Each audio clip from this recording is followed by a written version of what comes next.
yogi il peut prévoir l'heure de sa mort. Voilà. Je crois, si je n'ai pas fait erreur. Voilà, on continue Luis. la méditation avec le petit groupe qui est en ligne. C'est ça ta question, c'est comment il peut voir l'heure de sa mort? Il peut prévoir, oui. Prévoir. Écoute, d'après Patanjali, il donne. Donc, imaginez que cette langue redressée Ouh là là, Jacques. est comme le sommet de la montagne, le Fujiyama, il y a de la neige du Fujiyama.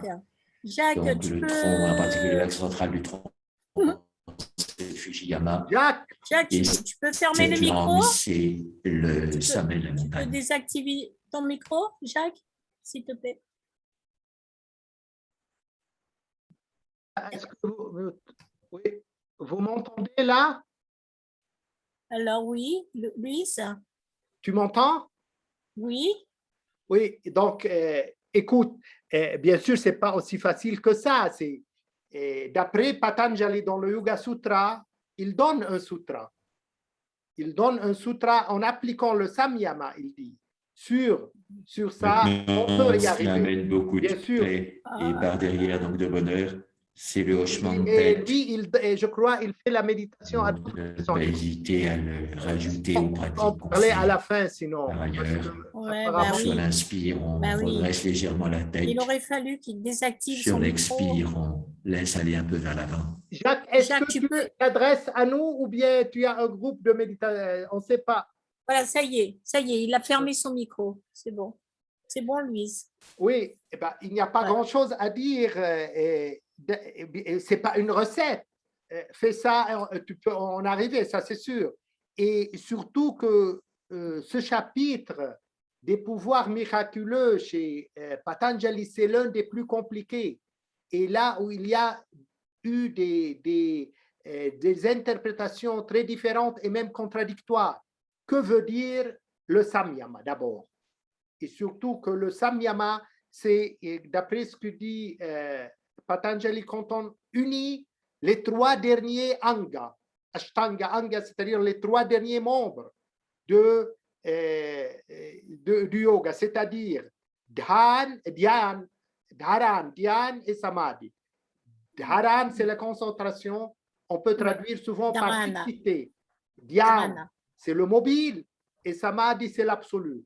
Et donc, ce sont trois membres contradictoires parce que le mobile il est complètement contraire à la fixité et tous les deux, ils sont complètement contraires à l'absolu parce qu'on est mobile par rapport à un point, on est fixe par rapport à un point.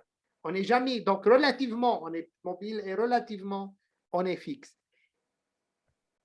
Comment peut-on arriver? Eh bien, pour Patanjali, c'est clair, il faut appliquer samyama sur telle et telle chose pour en arriver. Comment appliquer samyama? Ça, il y a je ne dis pas une infinité, mais beaucoup d'interprétations et beaucoup de différences dans les interprétations, même de contradictions. Mais on peut parler que d'après les expériences des yogis, on y arrive.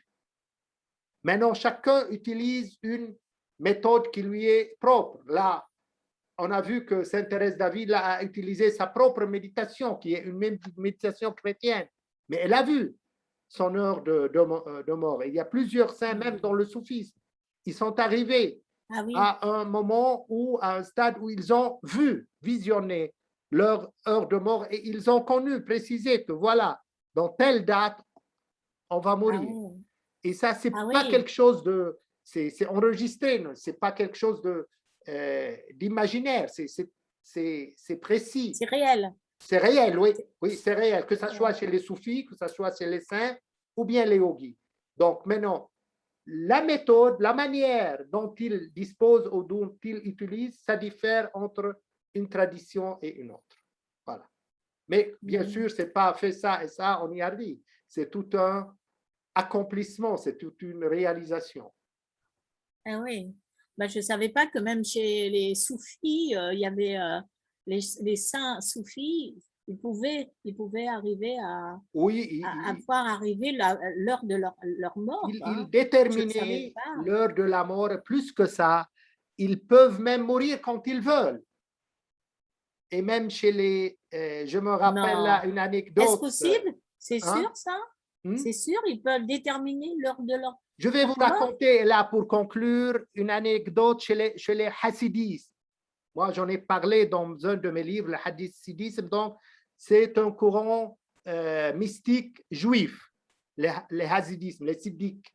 Donc, il y avait un grand Hassid, et vous savez, dans les Hassidismes, c'est toujours, c'est la vérité qui compte. On ne ment jamais. Et donc, il y a un grand maître hassidiste qui a été demandé comme témoin dans un procès. Et sur son témoignage, donc à partir de son témoignage, l'accusé, soit il sera pendu, soit il sera en quelque sorte innocent. Et donc ce grand maître, le soir, il était vraiment déchiré. S'il va témoigner la vérité, l'accusé sera pendu, sera condamné à mort. Et donc, au cas où il va dire la vérité, là, donc l'accusé sera mort. S'il va mentir, cet accusé sera innocent. Mais il aurait menti dans ce cas. Soit il était la cause de la mort de l'accusé, soit il va mentir. Et en fin de compte, à 9h, c'était l'heure du procès. À 8h30, ce grand maître hassidi est mort. Donc, il a préféré de mourir pour résoudre ce problème.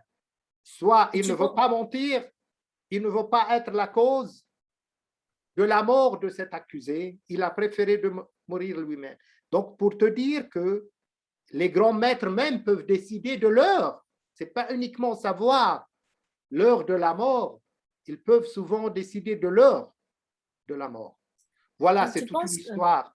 Donc, tu penses, dans cette circonstance, c'est lui qui a décidé de mourir à 8h avant le. Oui, d'après les interprétations de ses disciples, oui, que finalement, dans ce dilemme entre mentir et entre être la cause de la mort de quelqu'un, il a préféré mourir lui-même. Donc, regardez quel choix assez difficile. Ouais. Et c'est un fait historique, ça, c'est pas une blague, c'est pas une anecdote. Là, je l'ai raconté dans un de mes livres en détail. Là, je ne me rappelle plus du nom, mais c'est un fait exact. C'est pas quelque chose de. Oui, mais pardonne-moi, Louise. Est-ce qu'éventuellement ça aurait pu être aussi que c'était l'heure de sa mort, ce maître? Mais non, on peut interpréter de mille et une histoires, de mille et une manières, mais c'est quand même, c'est pas une simple coïncidence qu'il soit mort juste une demi-heure avant le commencement du procès. Bref, voilà. On ne va pas, je crois que ça suffit. Alors, docteur Jacques Vigne, à vous la parole maintenant. Merci, Louise. Merci.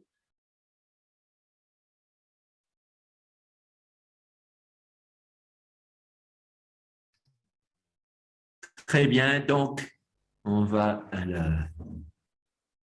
Oui. نبدأ تأملاً موجهاً مع البروفيسور جاك فيني. Oui, je vais...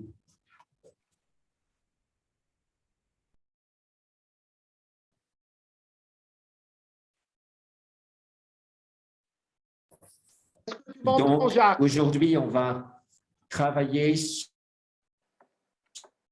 sur deux qualités fondamentales qui sont reliées à la relaxation. Et donc, on sent que cette joie et cet espace sont complètement liés. La tristesse, par contre, la tradition indienne avec le sanskrit, avec un jeu de mots auquel reviennent souvent les sages, c'est entre Ananta et Ananta. Ananta, donc c'est Anta, c'est comme end en anglais, ça veut dire la fin. il y a le A privatif et le N phonique, ça veut dire l'infini. Et Ananda, ça veut dire la félicité.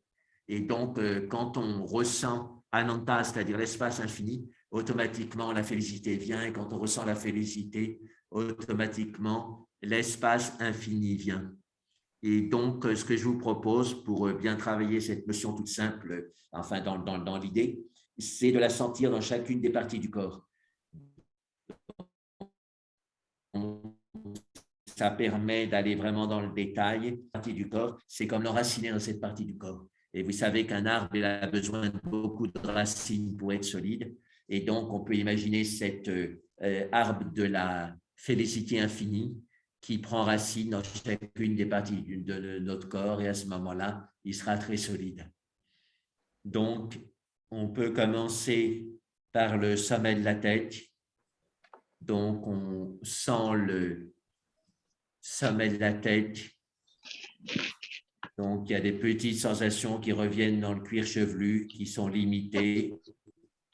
Et déjà, on s'entraîne à ce qu'elles se diffusent dans tout le cuir chevelu. C'est déjà une expansion. Ce n'est pas l'infini, mais on va d'une sensation qui est assez limitée, comme un picotement, une tension dans une partie du cuir chevelu, à une sensation égale de tout le cuir chevelu. Et alors, les images aident beaucoup. Et donc, on pourrait appeler ça la diffusion de l'infusion. Imaginez que votre cuir chevelu est comme une théière d'eau bouillante. Vous mettez un sachet de tisane dedans ou de thé et la couleur, le parfum se répand dans toute la théière progressivement. Donc, c'est vraiment ça. Avoir donc les yeux, un œil sur la petite sensation et un autre œil sur la sensation globale du cuir chevelu. Et on diffuse la petite sensation dans la grande sensation. La petite tension dans le cuir chevelu a une perception lumineuse et détendue de tout le cuir chevelu. C'est déjà un pas du localisé vers l'infini. C'est déjà un pas de la tristesse qui nous rétrécit comme une peau de chagrin, comme on dit, à l'expansion de la félicité. Et on est précis, on reste proche des sensations du corps. Ce n'est pas juste de l'imagination, c'est une sensation, on s'habitue à élargir la sensation déjà à toute la zone qu'on observe, c'est-à-dire, en l'occurrence, là, le cuir chevelu.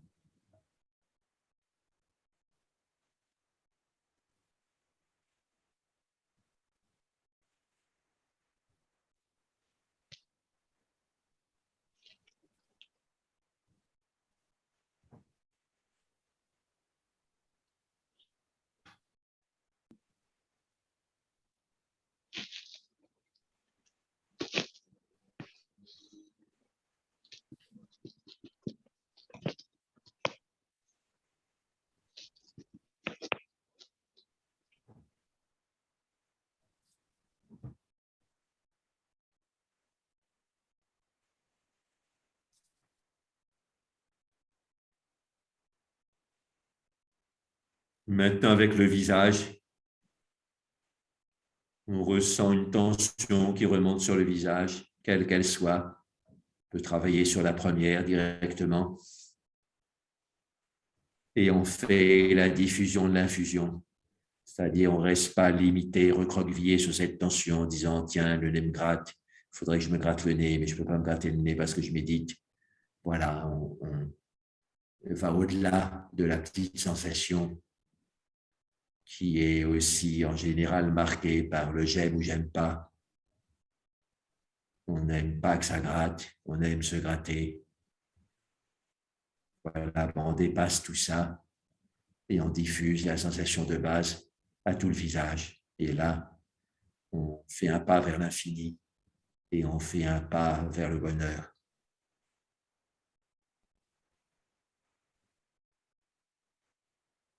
Quand on diffuse à tout le visage, ce qui est sous-entendu, c'est que c'est une diffusion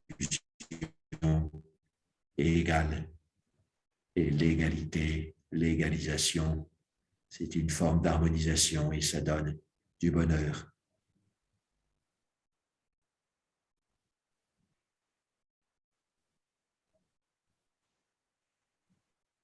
J'associe, en vous disant ça, à ces masques qu'on fait, je ne sais pas si c'est ça qu'on appelle les lifts, je ne me souviens plus. En esthétique, on vous fait un masque d'argile ou je ne sais pas de quoi, et puis après, ça vous détend tout le visage. Même sans aller chez l'esthéticienne, on peut sentir un masque de sensations agréables, égales sur tout le visage, et ça nous redonne un visage de jeune femme ou de jeune homme.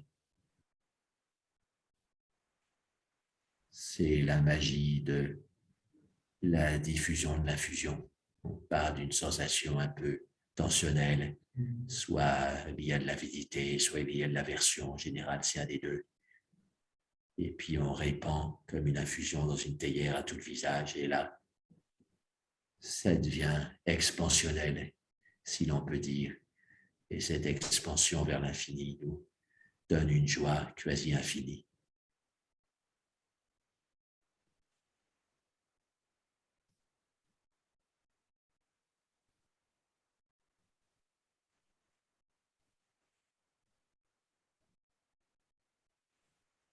On peut s'entraîner maintenant avec une autre tension ailleurs dans le visage.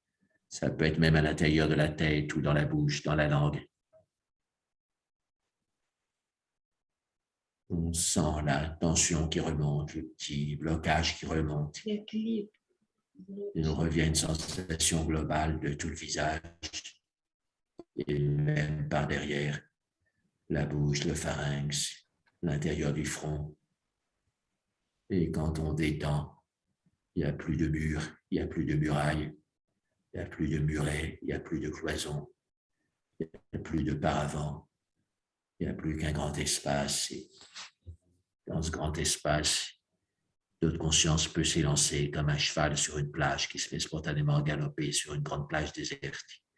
Et ça donne de la joie.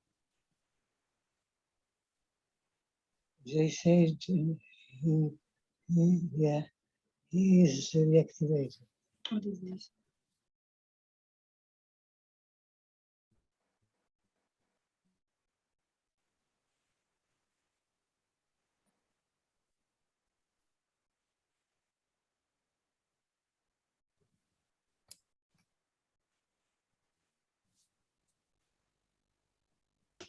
On met de la détente et de la joie dans notre identité profonde. J'ai expliqué lors des séances précédentes le lien entre visage et identité. Et au fait, on est tous, je ne sais pas comment ce qu'on dit en arabe, mais en français, la photo du visage, c'est la photo.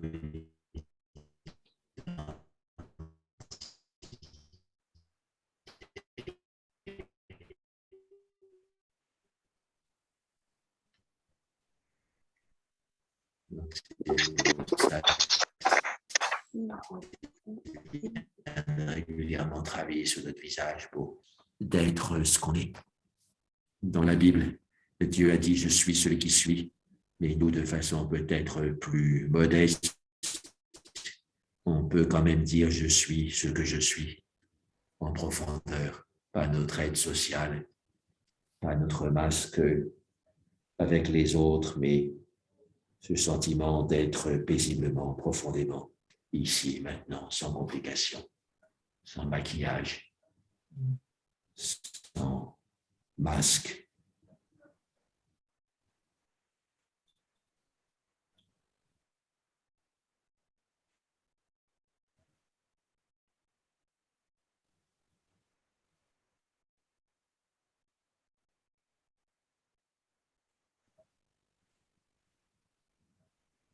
Une image qui me vient souvent pour la détente du visage, c'est la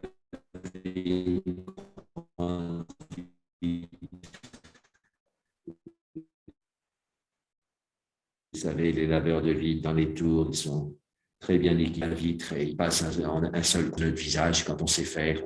On passe le balai à vitre une seule fois, le visage devient complètement détendu et il devient comme transparent. Et là, on peut voir la beauté du monde parce qu'on n'est plus par les éclaboussures, les saletés sur la vie de notre visage.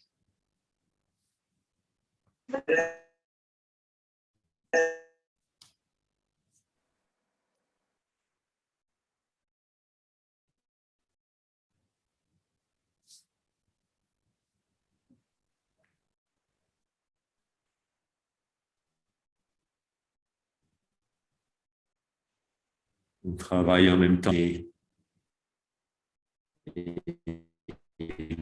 la lumière divine en nous, ce qu'on appelle dans les traditions monothéistes la lumière créée, ça va ensemble.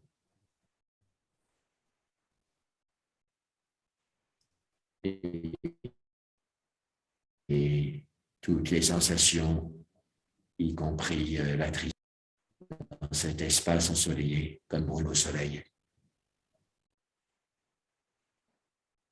Notre conscience devient brumisateur, ça transforme le liquide des sensations, y compris des sensations de colère, qui finalement se dissout au soleil.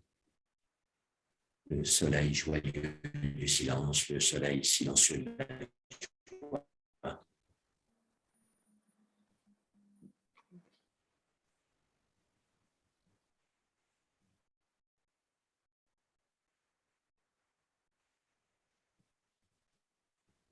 C'est aussi une bonne méditation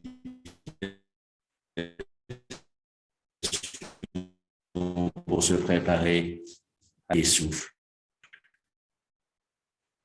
Si on meurt consciemment, se dissoudra dans la lumière. Et cette méditation ici maintenant, c'est une manière de diminuer, de dissoudre l'anxiété devant la mort, la tristesse devant la mort. C'est juste une brume qui se dissout au soleil.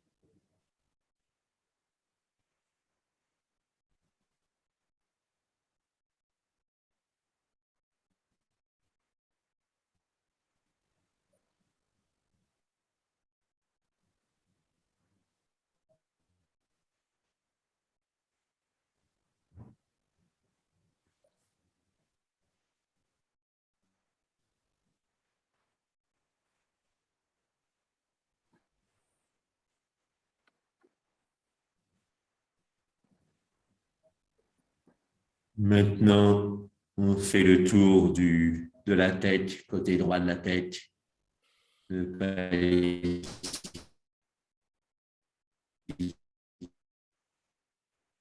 Et surtout si on a un peu l'habitude de ces méditations auxquelles on ne faisait pas attention, mais que maintenant on perçoit clairement, on les dissout comme brume au soleil.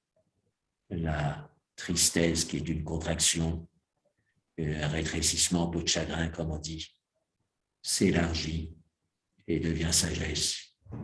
La sagesse est reliée à l'espace, la tristesse à la contraction, la rétraction, la distraction, l'attraction.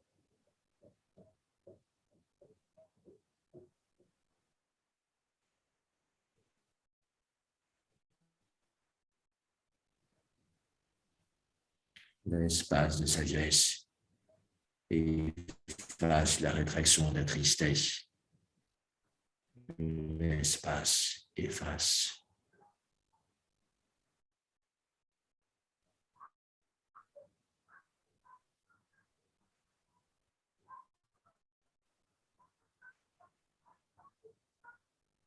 Ensuite, on continue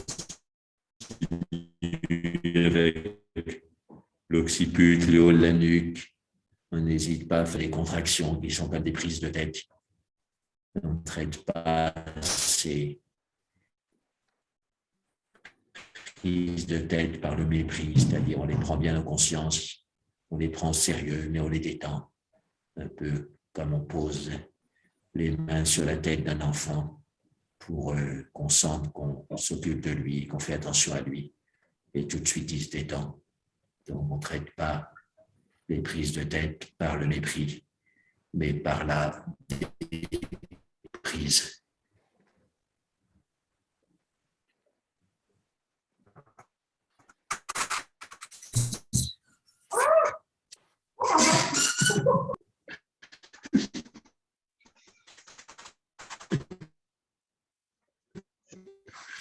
On travaille l'équilibre.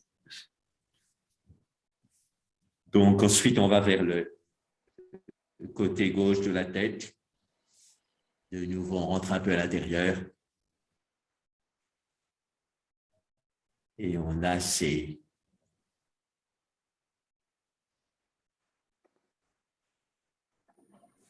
tensions qui se dissolvent un peu comme des glaçons dans l'eau chaude.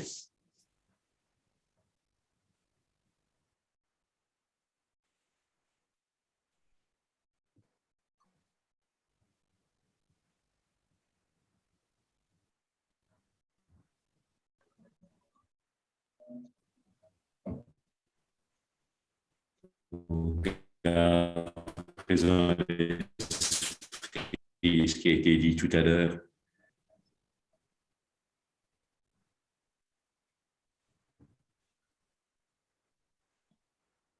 On est d'emblée au centre du problème qui est l'identité. Et on défait les nœuds de cette identité. Mieux vaut être un vase d'eau claire qu'un sac de nœuds.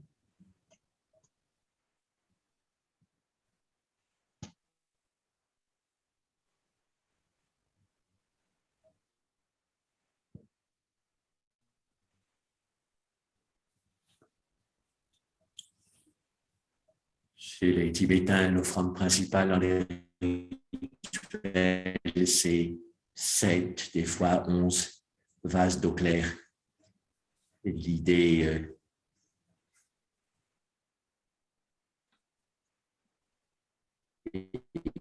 qu'on n'a pas besoin d'argent, il faut que ce soit aussi l'eau claire de notre dire où les saletés se sont déposées.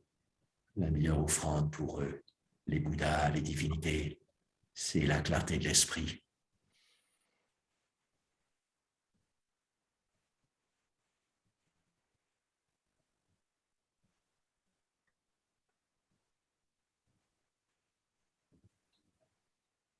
On sent maintenant toute sa tête comme un vase d'eau claire. Si on veut faire le compliment de quelqu'un, on dit « celui-là est clair dans sa tête ». Donc c'est quand on est clair dans sa tête qu'on est celui qui éclaire les autres. Éclairer, c'est la clarté qui sort. Il faut que ça sorte d'une clarté interne.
Maintenant, on descend dans le cou.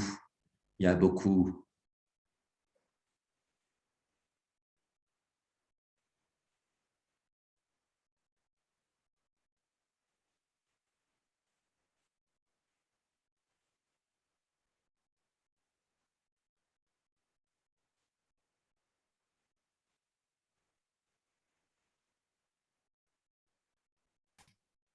C'est comme si on voyait la détente du cou, qu'on regardait la détente du cou et qu'on voyait la relaxation de tout le corps. On sent cette expansion en tache d'huile qui nous donne de la joie.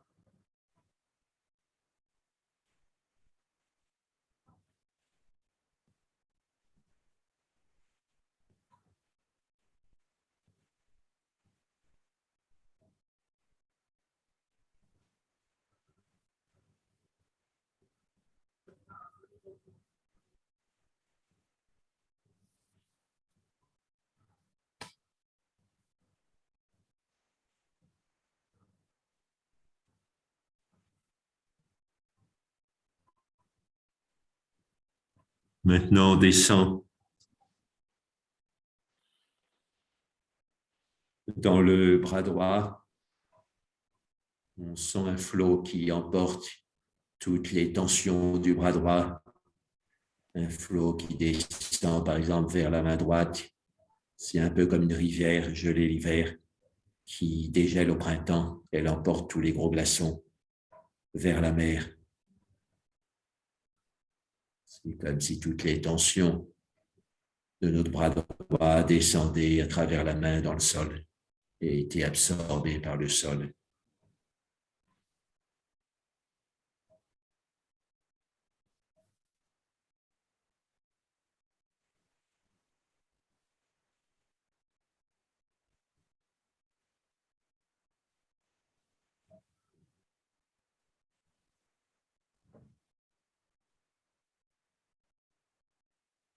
La nature de l'esprit est une. On le sent physiquement dans le bras droit. Il n'y a plus de compartimentation, plus de crispation, plus de voile. Même s'il y a une petite crispation qui apparaît, on fait immédiatement la diffusion de l'infusion, comme on disait précédemment, c'est-à-dire l'énergie, la crispation se dissout dans l'espace du bras droit. Et à la place d'être un obstacle, ça devient une aide à une bonne méditation, une méditation sur la lumière de base qui est sous-jacente à toutes les sensations de notre corps, y compris les sensations de tristesse, de tension, de blocage.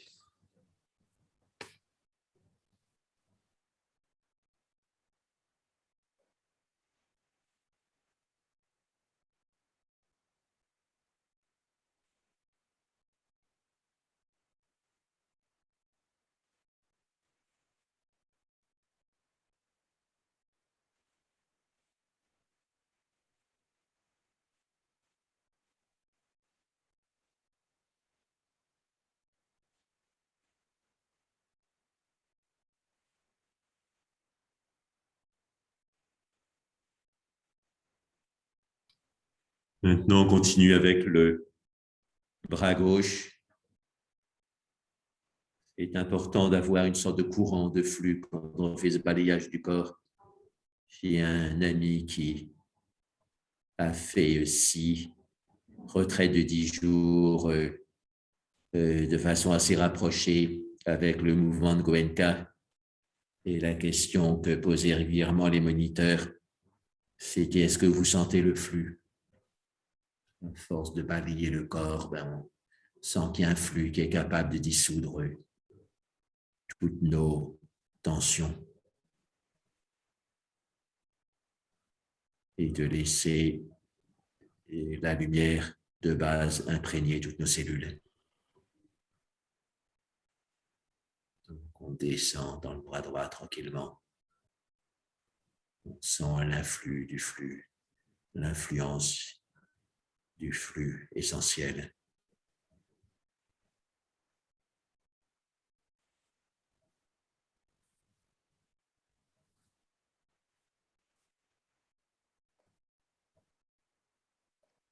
Même les petites gènes extérieures sous forme de bruit, on les inclut dans le flux et elles sont comme dissoutes au fur et à mesure qu'elles arrivent en nous.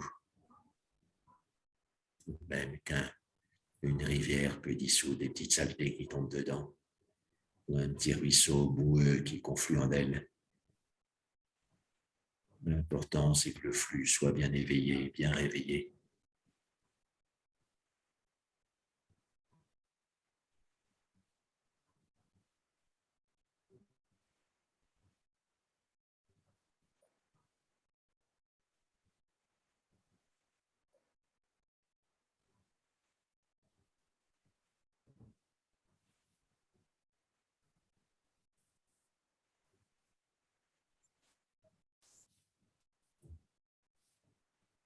Maintenant, on descend dans le thorax.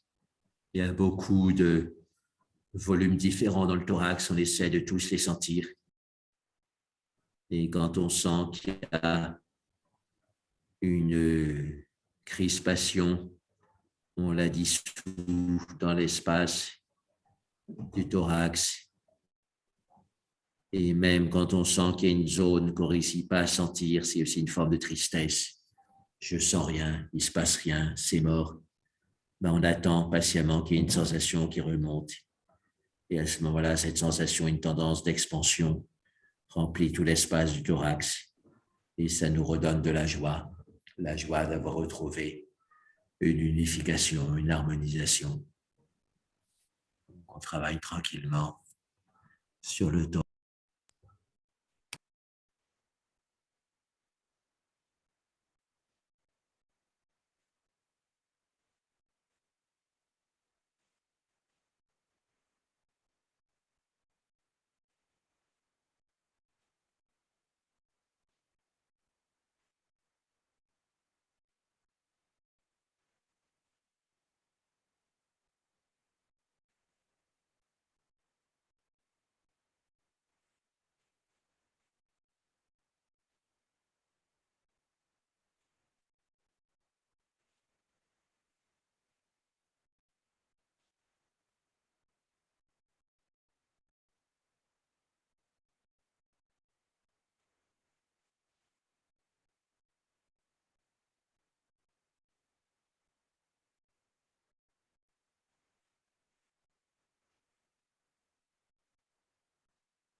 On ne t'entend plus, Jacques.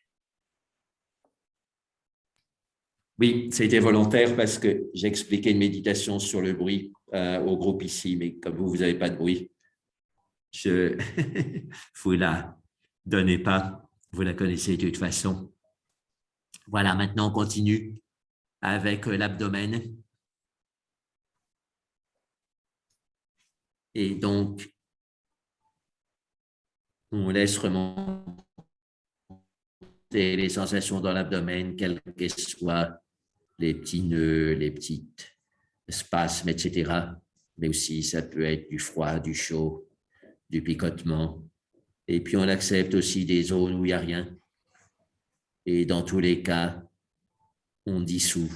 On dissout pour équilibrer dans la lumière de base, dans la joie de base. Ce qu'on dissout, c'est des chagrins, des tristesses, des rétractions, des blocages.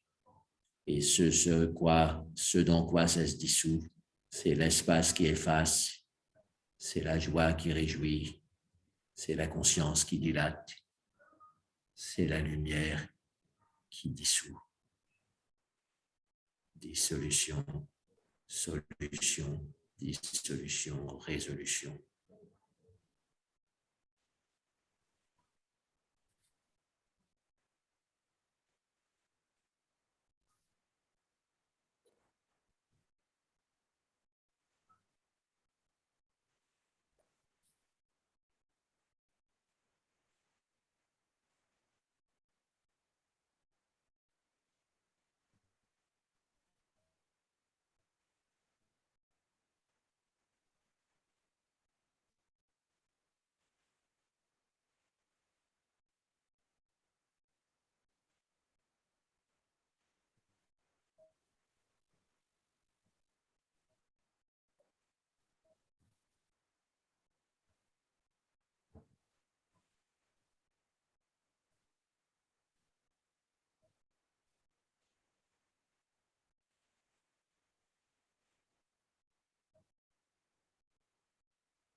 Maintenant, on descend dans la jambe droite. Toujours ce flux, cette rivière qui dégèle au printemps avec les glaçons qui sont emportés. Ces glaçons, c'est les sensations de crispation, mais aussi les zones où on ne sent rien.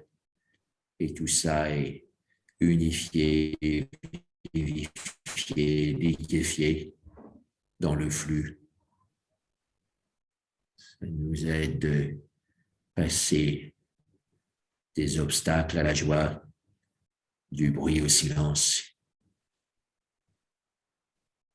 de l'étroitesse à la sagesse. Tout ça en une seule prise de conscience, cette conscience du flux.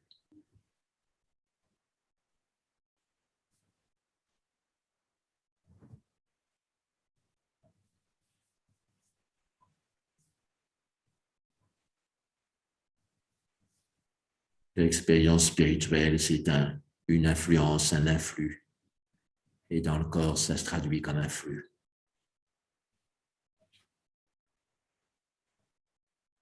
On se recharge par ce flux, on se recharge par ce flot. On fait une remise à flot.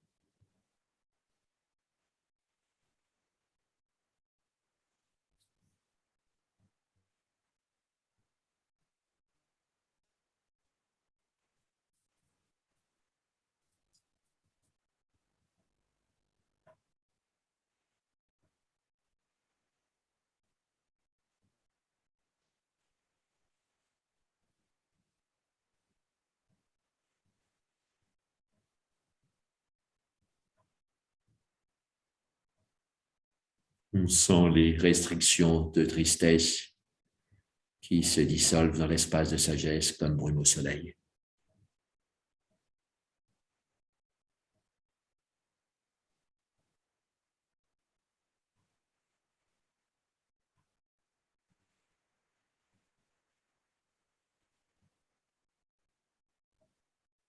On est comme l'ermite dans la montagne qui, de sa grotte, voit les brumes de la vallée au soleil levant, et ces brumes finissent par se dissoudre. Notre grotte, c'est la conscience dans la tête. La vallée, c'est le corps. La brume dans la vallée, c'est les tristesses, les émotions perturbatrices qui remontent dans le corps. Et tout ça se dissout comme au soleil.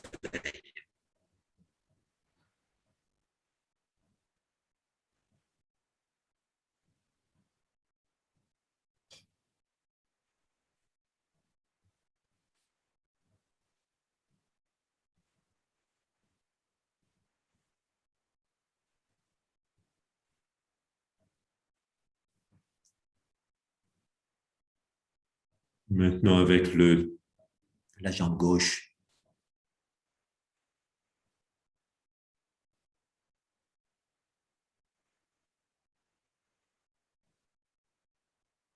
on fait passer le flux, on fait passer l'influx.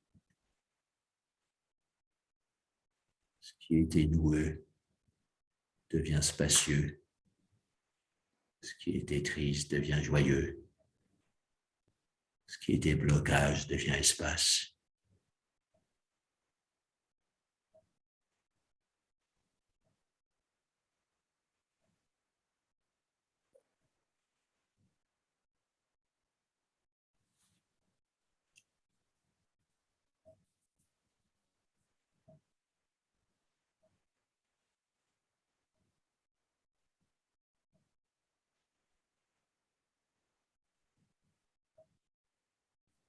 Maintenant, pour conclure, on sent une pointe de joie au sommet de la tête. Et quand on fait descendre la conscience, cette pointe de joie s'élargit dans un cône de lumière de plus en plus vaste.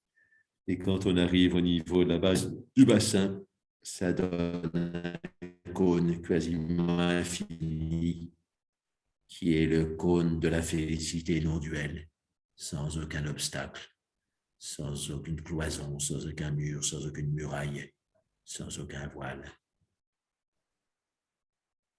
Sur l'inspiration, on remonte en haut de la tête, sur l'expiration, on fait descendre le cône de lumière jusqu'à la base. Et c'est un élargissement, c'est une réjouissance.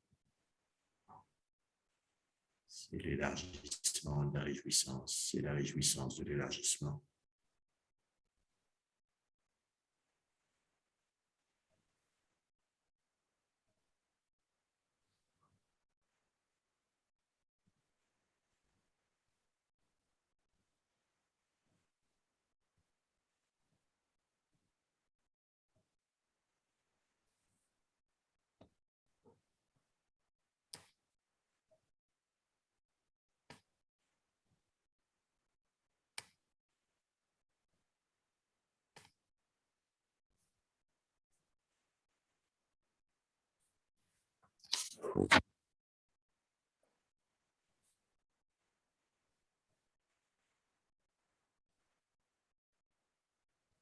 On peut faire le Aum pour changer en descendant. Et on sent que c'est la félicité qui descend en nous. Et plus le Aum se prolonge, plus la félicité pénètre les moindres cellules de notre corps et les moindres coins de notre esprit. Donc c'est comme un gong qu'on sonnerait au niveau du front et dont la vibration se répandrait dans tout le corps et détruirait toutes les souffrances. Et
maintenant, on peut saluer le soi dans les autres, saluer le soi en soi-même.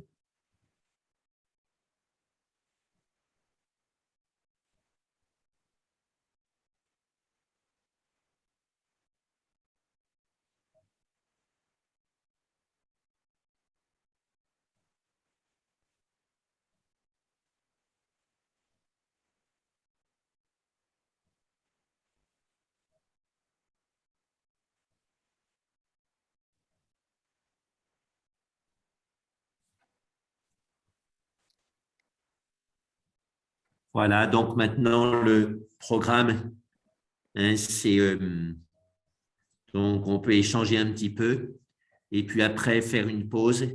Et donc pour ceux qui veulent, hein, on va continuer aujourd'hui jusqu'à 9 heures sur ce même thème, changer la tristesse en joie, les contractions en espace, etc. Hein, cet travail entre Ananta et Ananda, hein, l'infini et la félicité. Voilà, donc là, si vous voulez poser vos questions, c'est le moment. Oui, et donc avant, je vais rappeler, Jacques, que la semaine prochaine… Attends, il rappelle quelque chose pour le groupe.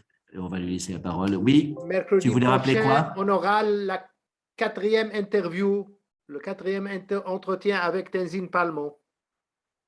Oui, c'est important. Donc, les mêmes heures, 17h30, 19h30. Si vous voulez vous connecter, je vous donnerai le numéro de ma salle Zoom. Je t'enverrai l'annonce à toi, à Geneviève aussi, à Régine et tous ceux qui... J'aimerais bien que tous participent à un petit peu diffuser l'annonce un peu partout parce que pour avoir un maximum d'intérêt. Oui, j'ai un stage avec 30 ou 40 personnes ce week-end et je leur en parlerai. Voilà, parce que c'est des gens qui viennent pour la méditation, donc je pense qu'ils seront intéressés. Ouais, et comme ce n'est pas un groupe que je vois d'habitude, ils ne seront sans doute pas au courant par les mails de cet événement. C'est important de diffuser le plus possible. Hein? Et c'est déjà diffusé, oui. Oui, de rappeler donc, de rappeler. Oui. Parce que les gens, la plupart des fois, ils oublient. Oui.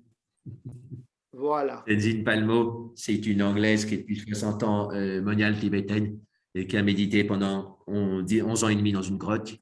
Et donc, on a publié un de ses livres en français. Donc, ça vaut le coup de la voir en direct. C'est émouvant parce qu'elle a presque 80 ans et puis elle a consacré toute sa vie à la méditation. Puis maintenant, elle s'occupe d'un monastère de 120 jeunes tibétaines qu'elle forme pour devenir enseignante.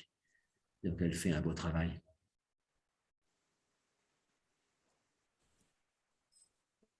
Ces deux personnes n'ont jamais fait de méditation. D'accord, oui. Oui, oui. Je vais rappeler en arabe aussi avant de quitter. أذكر أنه في الأربعاء المقبل ستكون لنا المقابلة الرابعة مع الحكيمة تنزين بالمو. Oui, donc, voilà, en méditation, une bonne méthode, c'est d'être proche du corps. Et donc, quand on est proche du corps, il se passe toujours des choses. Et comme c'est des choses qu'on sent, ça correspond à une transformation réelle. Souvent, on est trop dans le mental et ça ne suit pas avec le ressenti. Et donc, revenir au ressenti, c'est la base de la méditation. Alors, bon, il y a différents types de méditation, mais disons donc, même les visualisations, quand elles sont bonnes, elles nous font ressentir. Donc, ça revient au même finalement. Voilà, donc, et ça permet de faire un nettoyage, un nettoyage des choses par le ressenti. N'hésitez pas à me poser des questions. Voilà, on a tous débuté en méditation. Oui, ou peut-être que vous en avez fait plein dans une vie antérieure, comme ils diraient en Inde, et que vous y revenez. J'ai une question, Jacques. Oui, question de Florence, oui. Bonsoir tout le monde. Merci beaucoup, Jacques, de nous faire ce petit surplus sur Zoom. Oui. J'ai une question, oui, par rapport à la tristesse qu'on peut ressentir lors d'un deuil, qui est tout à fait licite. Et enfin, je ne sais pas trop bien comment formuler ma question, mais voilà, en ce moment, je vis quelque chose d'assez difficile par rapport à la tristesse, justement. Bon, j'ai bien senti la transformation dans le corps, notamment l'idée du glaçon dans l'eau tiède. Je trouve que c'est vraiment une belle image parce que c'est deux états différents de l'eau et qui se rejoignent dans un même état. Mais je veux dire, c'est normal, je pense, d'être triste quand on vit un deuil ou quand il y a l'un de nos proches qui oui et non, hein. Si on est vraiment préparé, on peut vraiment dissoudre la tristesse très rapidement. Oui. Il y a le cas de Manon Lamailly, elle, femme de 30 ans, qui avait une maladie cardiaque. Et donc, au bout de 6 mois comme ça, les gens la critiquaient, on nous avait trop attaché à cette disciple, etc. Et puis, la jeune disciple, à cause de sa maladie cardiaque, est morte en 3 minutes. Et Manon Lamailly est restée tout à fait normale. Enfin, pas de signe de tristesse. Et voilà, donc elle n'était pas habituelle, Manon Lamailly. C'est vrai qu'on a d'habitude quelqu'un qu'on aime bien et qui meurt, on est triste, mais elle, non. Mais pourtant, elles en étaient bien occupées. C'était la méthode de Manon Lamailly quand il y avait une nouvelle disciple ou un nouveau disciple. Et elle était très proche pendant 1 an, 2 ans pour créer un vrai lien. Et puis après, elle les envoyait, par exemple, méditer tout seul dans l'Himalaya pendant 2-3 ans. Avec Vijayanda, ça a duré 18 ans. Voilà, mais comme il avait été très proche de Manon Lamailly, il l'avait à l'intérieur et il a pu faire ce que peu de gens peuvent faire, rester 8 ans dans un ermitage tout seul.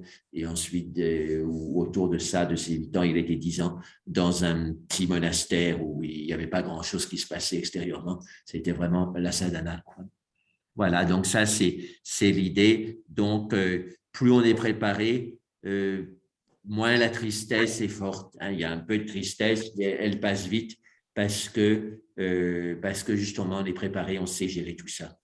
Mais bien sûr, hein, on n'est jamais complètement préparé et donc ben, ça permet d'approfondir le rapport tristesse-joie et retrouver son centre quand quelqu'un de proche disparaît ou c'est même quand soi-même on a un handicap, hein, donc son image de soi en pleine santé disparaît. Et donc ça aussi, c'est une forme de dépassement de la tristesse et c'est une forme de deuil. Oui, donc bien comprendre tout ça. C'est d'être en fait au clair par rapport aux sensations. C'est pas une histoire de pensée magique ou de faire semblant, quoi. Oui, oui. Il y a des sensations de tristesse qui remontent et on les laisse diffuser. En diffusant, elles se dissolvent et elles disparaissent. Et Mathieu Ricard aussi le dit très clairement parce qu'il parle de méditation avec des scientifiques et il dit que la base, hein, c'est d'avoir un espace ouvert et puis ce qui remonte dans l'esprit, on le dissout. Voilà. Alors après, il y a des méditations, on se concentre sur des choses positives et voilà, mais au fait, ça revient au même parce que cet espace ouvert, c'est la chose positive de base et quand on est concentré dessus, on peut tout digérer, quoi, tout dissoudre. Et à ce moment-là, ça, on récupère beaucoup d'énergie parce que sinon, si on ne dissout pas les choses, c'est comme des épines dans le pied, ça, on y revient. On ne peut pas penser à autre chose et on tourne en rond. Donc, on a tous cette expérience de tourner en rond. Et donc, cet espace, être focalisé sur cet espace infini qui est capable de tout dissoudre, c'est une très bonne méditation de base. Je trouve. Merci. Tu m'entends, Jacques? Oui, je t'entends, Geneviève de Nice. Je trouve qu'il est beaucoup plus difficile de dissoudre les belles choses, parce que tout ce qui a été dur, désagréable, on parle du deuil avec Florence Nancy, eh bien ça, c'est plus facile à évacuer, si tu veux. Mais il y a parfois pour un rien de très belles choses, de beaux moments qui reviennent, et ça, c'est dur de vouloir les dissoudre. On aime au contraire les revivre. C'est difficile, ça. Ben, il faut faire la distinction, c'est comme les litchis, tu sais. Hein, il y a l'écorce du litchi qui est dure et puis l'intérieur qui est tendre. Et donc, il faut retirer l'écorce. L'écorce, c'est le sentiment que ce souvenir est passé et qu'il n'est pas présent. Mais si on vit un bon souvenir vraiment, la joie qu'on a de ce bon souvenir, c'est dans le présent. Donc, revenir à la joie du présent. Et tu peux laisser tomber l'écorce du litchi. Poubelle. Et par contre, le litchi, tu le manges. C'est la joie du présent. Alors, il y a la question du noyau, là, bon, ça va un peu trop loin.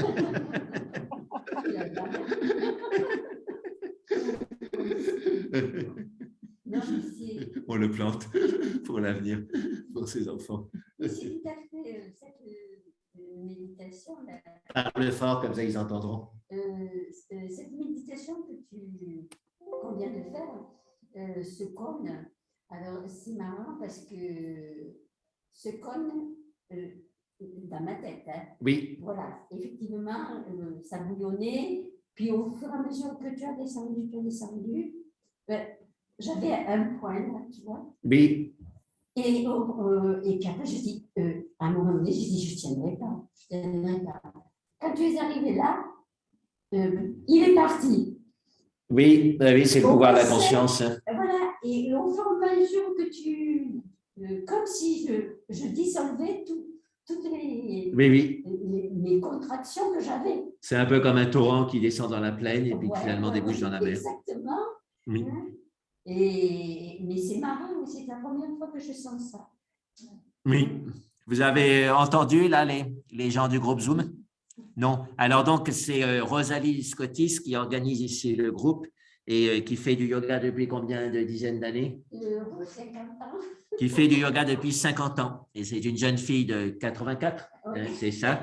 Et alors, c'est le chiffre de l'infini, hein, c'est les sanscrits, 84 000 postures.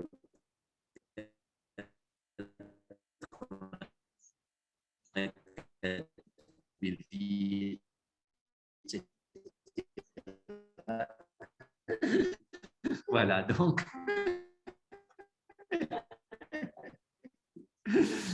et la joie, il y avait un blocage, là, il s'est dissous.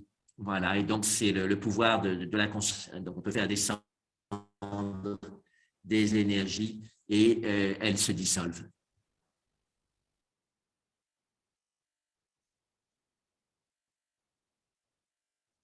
Il y a parfois une sensation de... Comme si on avait de lumière.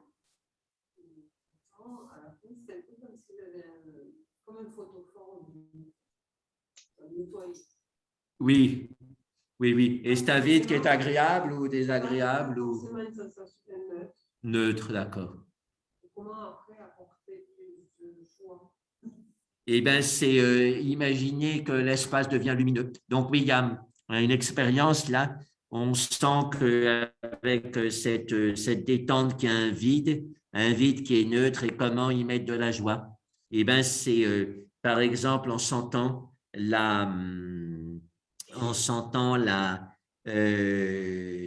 que l'espace devient lumineux. Un espace, ça peut être noir ou lumineux. Et là, on le rend lumineux.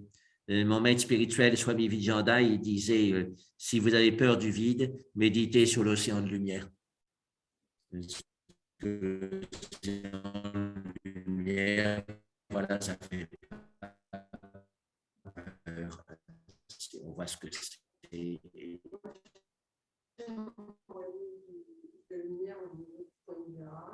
Oui.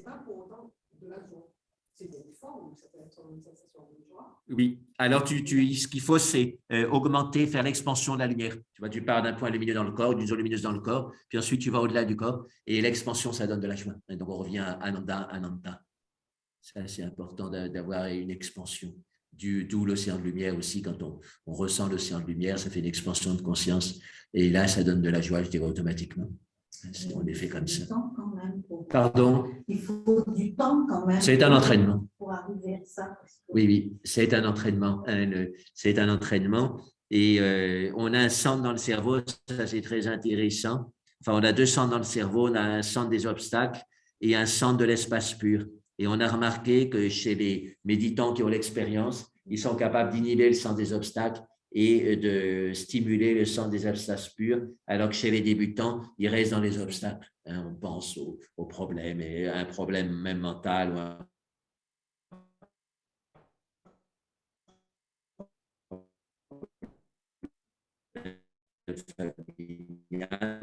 C'est comme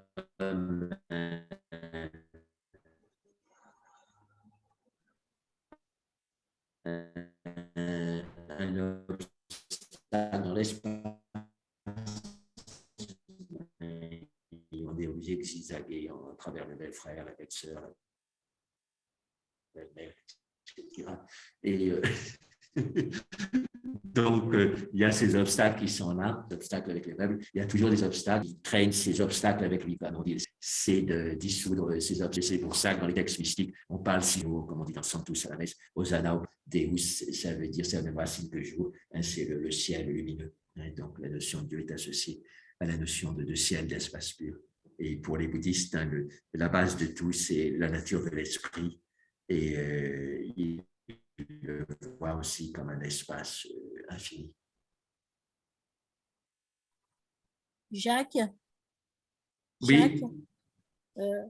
C'est Régine. Est-ce que tu pourrais me mettre la vidéo parce que Louise me l'a arrêtée, s'il te plaît? Je pense que tu peux la remettre. Non, normalement, on n'a pas...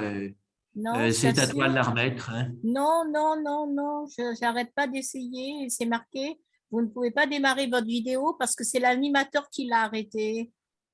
Alors, demandez à démarrer la vidéo. Voilà. Démarrer ma vidéo. Moi, j'ai demandé à démarrer la vidéo. Voilà, que ça marche? Ouais. Merci, Jacques. D'accord. Oui. Impeccable. Merci beaucoup. Ça ne marche pas pour moi aussi, Christine. Jacques. Ça ne marche pas. Alors, c'est qui parle? C'est Christine. Ah, Christine, d'accord. D'accord.